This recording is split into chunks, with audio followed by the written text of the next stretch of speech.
So I wanted to come on here and just chat about, I think, my favorite part, but also a very unexpected part of me being a little baby gamer so far.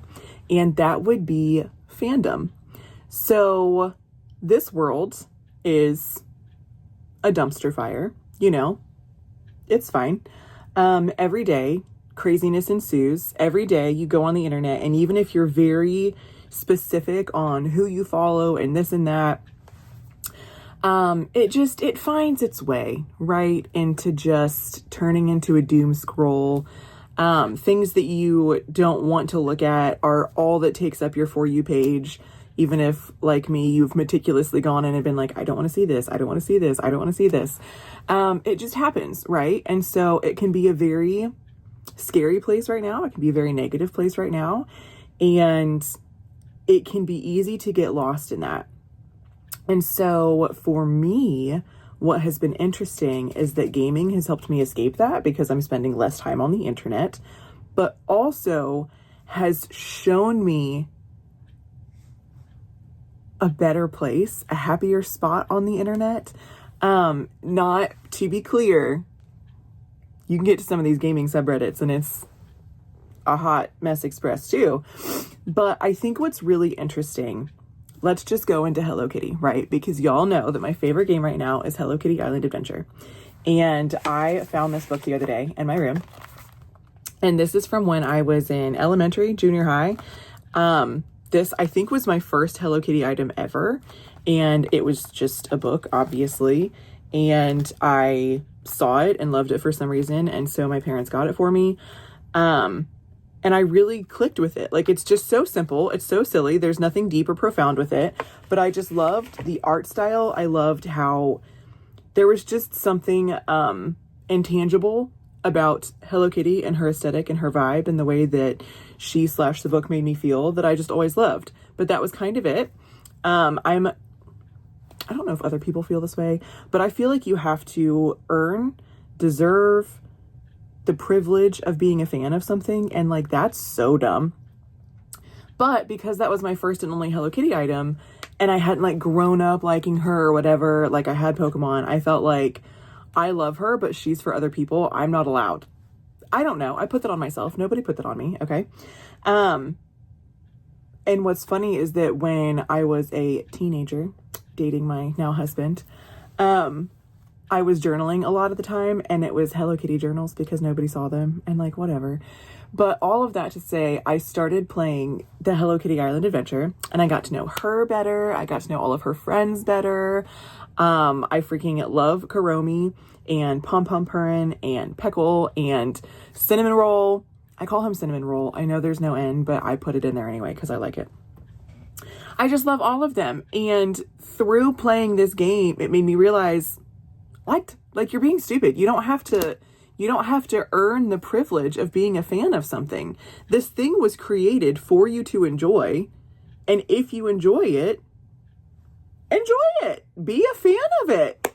And so it's just been this really interesting mind shift. And I don't know where I got that. And maybe this is crazy. Maybe every single person watching and listening to this is like, yeah, just like what you like. But like, I really felt like it wasn't that simple. You had to have deep reasons to like what you liked, you know, this, that, and the other, all the things.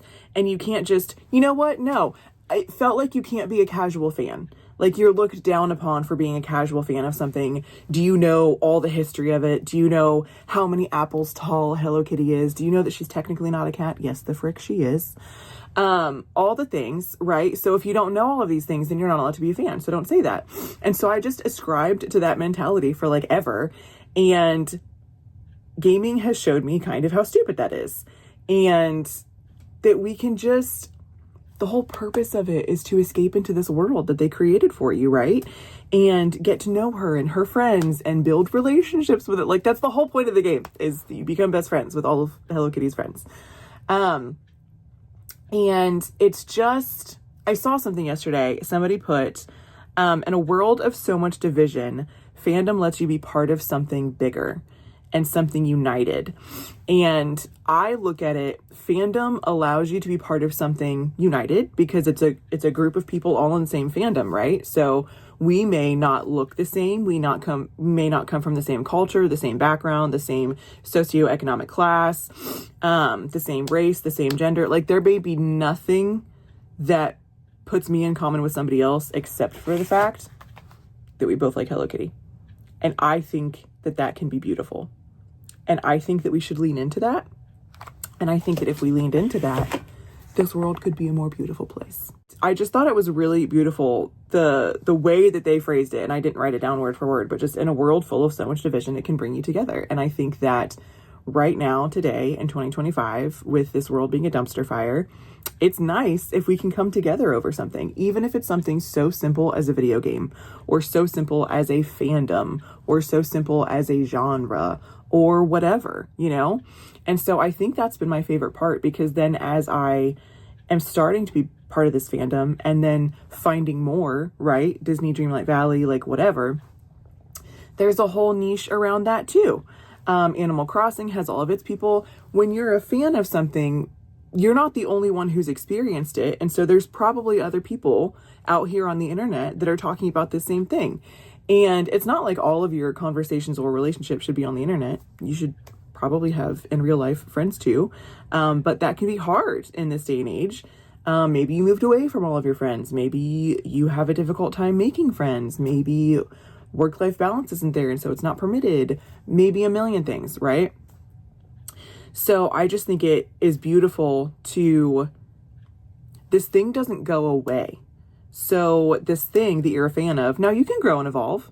I could in 2 years be like, you know what? Hello Kitty's the pits and I don't want to play this game anymore. And here's all the reasons that I hate it. That's fine. I'm entitled to change my opinion.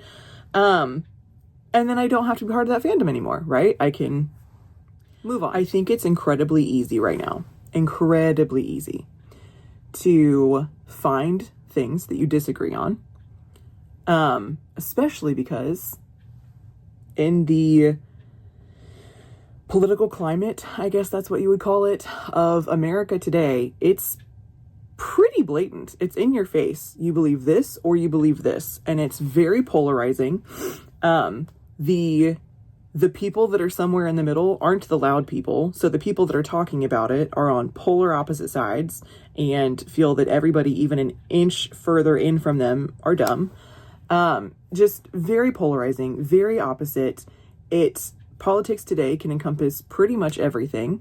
Where you shop, what you wear, just it doesn't stop really. If you look at the list of safe topics to talk about, it is when you're really paying attention, it's crazy to see how much politics and religion can infiltrate all of that. So then it becomes, how do we connect? Then it becomes, I'm looking at this person that I've known my whole life and I'm like, I literally don't know how to have a conversation with you because we're so far apart on these topics, or we're so polarized, or we're so whatever, right? And you see it. It's all over Reddit. It's all over the internet at large of people talking about going no contact. I am now officially no contact with my best friend. I'm now officially no contact with my family. I'm now officially no contact this. And I'm not putting that down at all. That is very needed sometimes. What I would say is, in my very limited experience, this probably wasn't the first thing, right? Like, I would just imagine that there was probably things that were building anyway, and then this mass divisiveness was just the straw that broke the camel's back, and so that's what caused the no contact, right? That could not be true. Maybe you had a completely perfect utopian society type life, and this is that polarizing and divisive for you, and whichever side has made it to where it's no longer safe to continue that relationship, no longer beneficial, whatever. So no contact does happen, and that's, once again, that's fine. I think that is an incredibly difficult decision that many people are faced with, and nobody knows what you put into that decision more than you do. Nobody knows the thought, the care, the tears, the therapy, all the things that you've put into, am I willing to do this or not? And if I'm not willing to go no contact, what boundaries am I willing to put in place that have to be, at the very least, minimally respected in order for us to keep this relationship? So kind of not where I was intending to go with all of this, but my point is, it is easier than ever to have all of these things screaming in your face as to why we shouldn't talk to each other and why we shouldn't have a relationship with each other and why these people shouldn't be in your life, etc. And once again, I'm here for that. I stand on it. If that person needs to not be in your life for your own mental health and safety and all the things, good for you. I'm proud of you for being able to make that decision and put it in place. But the world can be a very lonely place. And when we're going through times like this that are really hard and scary and depressing and overwhelming and overstimulating,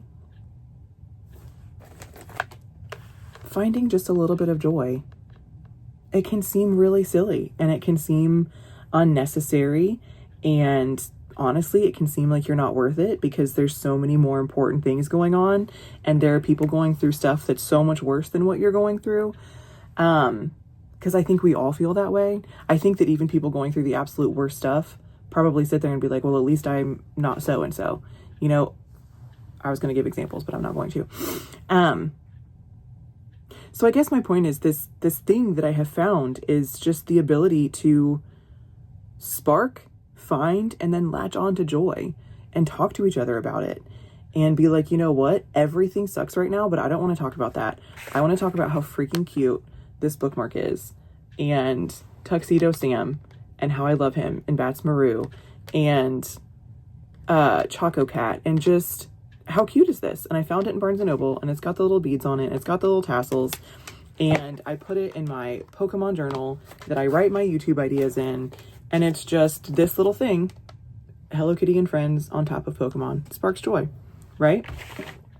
I added a sticker and little cat ears to my AirPods.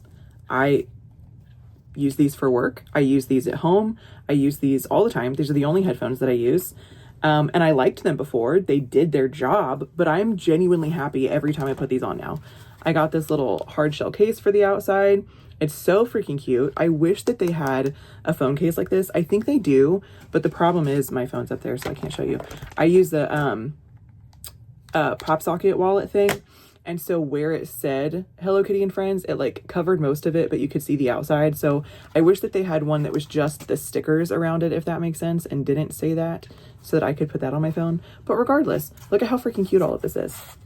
Okay? Is this that serious? No. Is this life-saving? No. Is this necessary by any means? No. Does this little tiny piece of fandom bring me joy? Yes. And I think that's okay. And I think that you should find what that is for you. Find the community that's in that for you, and just embrace it. Don't, in today's day and age, don't feel like you have to earn that. Don't feel like you have to earn that spark of joy or earn that fandom or earn whatever because you just found out today that Hello Kitty existed and it's the 50th year anniversary, right? Who cares? You found out that this thing exists and this thing was created to bring joy, so enjoy it. And guess what? Here's a whole group of fandom people that also love this thing. Some of them have been fans for the last 50 years, some of them 10, some of them since yesterday. So they're a full 24 hours ahead of you. You know what? Enjoy that. Let's be friends. Let's talk about it. And so I think that's my point is with how the world is today, I did not expect gaming to open up something beautiful, and it has. And I just love that.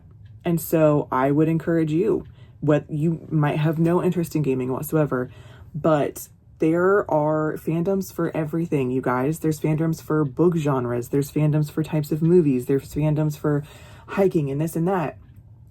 And they can be bad, right? I am sure that right now, if I went onto Reddit and looked up different gaming fandoms, I could find some bad stuff. Take the Switch 2, for example. I personally love it. I'm having the best time with it. I think it's great. And people are on the internet trashing it and talking about how bad it is and this, and that, and the other. And how Nintendo's greedy and da-da-da-da. And by the way, both can be true. It can be fantastic for me and it can be bringing me so much joy and I can be loving it and it could have been worth the cost for me. And it can also be a terrible purchase for you, a terrible investment for you. You can hate it because maybe you have different gaming experiences than I have. And so this one is just trash in comparison. It can be a regret for you. It can be all the things. Both of those could be true. The whole my truth and your truth and like whatever. But that is the case. But what I do is I only interact with the positive that I see online. So when I see people talking about how Hello Kitty is so freaking cute and how this game and they love it and da-da-da-da, I watch those videos. When people are like, this is the reason why I'm quitting Nintendo forever, I skip that video. I don't add it to my watch later playlist.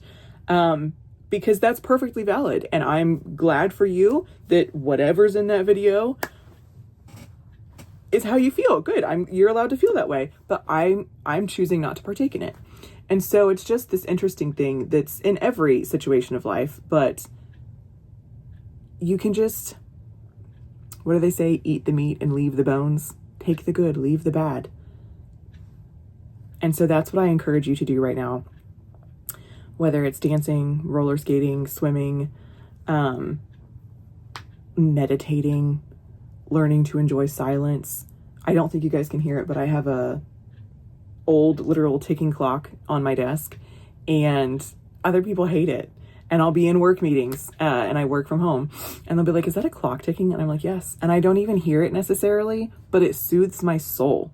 When I used to work in here with nothing, even if I playing music might be too loud, turning the music down, it wasn't loud enough, having nothing, the silence was so loud. I would be overstimulated by the lack. It was like an oppressive, I don't know how to explain it. It was my touch of the tism, I suppose. But that little clock ticking makes everything okay. And sometimes I hear it and I actively listen to it. Most of the time, I don't hear it at all and it's just going. But I know that it's there and it makes me feel better. So find whatever that is, you guys. It doesn't have to be big. It doesn't have to be expensive. It doesn't have to be a physical thing. It can be something within yourself. But let's try and eat the meat and spit out the bones. Let's try and take the good and not the bad. And let's try and find that common ground with the world out and around us. Even if it's so small and seemingly insignificant in this vast thing that we call life. I think that that's okay. And I think that we can focus on that for now. And eventually maybe things will turn around and the sun will be brighter again and the world will be in a better place than it is today. But today's not that day. And that's not okay, but that's okay. Because we still have to be here and we still have to get through and we still have to persevere and push on. So why not find a little joy while you're doing that? Why not bring joy to others while you're doing that? Just be the light, right? Be the light that you wish to see in the world. Find joy, spark joy, create it in other people. Be that little piece of joy that somebody else can have. I don't know. But this is not where I intended to take this video literally at all. I'm probably going to have to do quite a bit of editing. And I hope that my heart got across. I don't hope that my point got across. I just hope that my heart got across. And I hope that you're able to find whatever that thing is for you that sparks joy and that you can hold on to it in these dark times, Harry Potter. So, thanks for listening to my TED Talk, and I will see you later.